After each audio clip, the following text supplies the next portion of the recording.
I mean, I think what you're doing here is actually like if Airbnb and Tesla had a baby, because there are a lot of like Tesla Roadster-like things about what we see and what you're doing here, where it's like the powertrain of a house.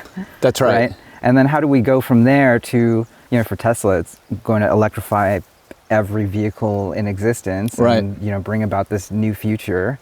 And housing, to me, is a right. We're fighting tooth and nail for like these tiny plots of land.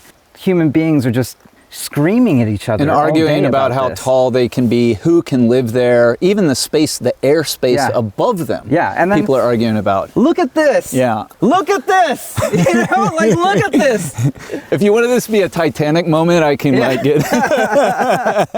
This is a very special place. Yeah. But also, it's astonishing how many places in the world can be this special.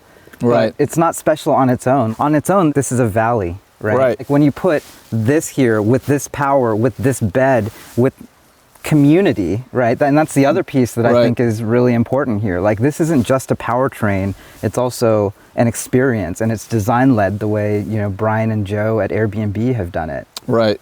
Yeah, and I mean on that design led tip, one of the things we tried to build into this was a form that was aspirational, that really sort of got burnt into your retina and you couldn't forget, right? Almost like the Cybertruck, you can't really unsee it. Yeah. And so the use of the angles and the sort of impossibility of the structure also adds to like some of that magic that we're trying to curate. It's weird when you're out here, it's like they so much don't fit with the geometry of the space that they kind of do.